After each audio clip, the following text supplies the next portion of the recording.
Hi, everybody, and welcome back to Sailing Vessel MIG. I am on MIG in Bodega Bay, which is just north of San Francisco. It is Monday, the 9th of October, and Norman and I made it here yesterday evening. So I'm sorry I didn't get a video out this last Friday. I've only missed, I think, 2 in the last over a year. And I would have had a video. I've got it almost ready, but we hit some pretty bad weather offshore coming around the Capes. And so I've got a couple of good videos for you coming up in the next couple of weeks, but I want to make sure that they are done properly, and so I don't want to just rush them out. So I'm putting this little video out really quick just as an update, to let you know that we're okay. And that this little boat is fantastic. It handled some of the biggest stuff I've ever been in, and I've been in some big stuff on deliveries. And this was as big as most of the stuff I've ever been in. We had sustained 35 knots of wind off of the Capes with 40 knot plus gusts, and rails buried often, flying downwind with a storm jib. And we heaved to for over 40 hours. Norman spent 46 hours in his little cabin in the back. And yeah, we made it through just fine. Mig was wonderful. She handled those seas like I expected her to. We found out a few things that we do need. We did run some warps out to slow us down, but I really needed a drogue. We had that discussion in videos in the past about storm tactics. If you haven't watched those videos, check back and see, especially the one that I did about sailing offshore. And on this boat, I opted for a sea anchor and not a drogue, assuming that I could just go ahead and run warps if I wanted to run. And we did that. We ran warps, but a drogue at the end of the warps would have really helped slow us down. At one point, this little boat, we saw 11.6 knots as she sailed down some waves, some big waves. So that's one of the things. There are some other things I'll discuss in some of the other videos that I've got coming up. But yeah, I was very pleased with how she handled. Wasn't necessarily pleased with the weather, but yeah. So we're in Bodega Bay. I will be here for a couple of weeks.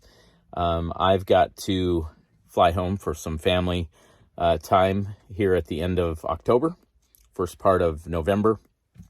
And we've decided to leave the boat here while I do that. And then we'll be sailing the Channel Islands next in November and the first part of December. And then the plan at this point is then I'll go home for Christmas. Norman will go home for Christmas and New Year's, and then we will meet back on the boat in Long Beach, and my daughter Emily Ann is going to sail with Norman and I to Hawaii from California. So that is, I'm so excited about that. Right? You have no idea. So more to come. Stay tuned next week. Make sure you come back and check out the next 2 videos. Next week video is about leaving Port Angeles, and it's about heaving to offshore while we waited for the weather that's to come. And then, I hate to do this to you, but 2 weeks from now will be our video where you get to see Mig handling some pretty big stuff. And I will tell you, I didn't go out on the deck and film stuff like Eric on No Bullshit Just Sailing. I didn't do that. At one point, I was going to go up and I was going to lower the jib down a little smaller. Well, I wasn't going to shrink the jib. I was just going to move it down on the stay to get the center of gravity a little lower. And Norman and I talked about it, and we determined that the risk of going forward in that stuff was not worth the payoff of lowering that center of gravity. So I didn't even do it for that, much less for just videoing. But I did get some good shots from the companionway looking out the Dodger, and I stuck the selfie stick out so you guys could see it. And it's very impressive stuff. Some big waves. If you're considering a North Sea 27 for offshore sailing, I can assure you that these little boats are made for just that. So stay tuned next week. Sorry I had such a short video this week, but I hope you enjoy it anyway. And thanks to all of you who are our supporters and our patrons. If you'd like to become a patron, it really helps. At this point, I am not doing anything but making videos and sailing around the world. So all of the support that I get helps my family pay for all my nonsense. So if you'd like to help alleviate some of their pain, then I encourage you to become a patron. If you're a patron, you get to have more access to us, basically as much access as I can give you. I will tell you this. One of the things, for those of you who are patrons and were having trouble getting a hold of me offshore, our Starlink dish, where it's mounted right now, didn't work offshore. We could not get it to connect. So I either need to set it up higher off of the back or be able to move it around, or I'm afraid what I'm going to end up having to do is get a high-speed dish, the in-motion dish, so that when I'm offshore, I can actually connect to Starlink when I need to. And I think that's what I'm going to have to do. It's $2,500, so I'm not really keen on doing that. And I really kind of like my little cool flat mount that I did with this one. So we're going to give one more try with this on our way down to Southern California. And if that works, then I won't have to buy a new dish. But I kind of think I probably will. The motion on this boat is just a lot for it to connect to the Starlink system when it's out there. Anyway, that's why I couldn't connect a lot during this time. I do have my Garmin InReach going, and it tracks all the time. And if you're a patron, even the lowest ranking patron at $5 a month, you can connect to that and you can see where we're at, and you can follow us along, and you can send little messages to the Garmin InReach and we will get them, which we really like to get offshore, by the way. That is very encouraging to us. So please do that.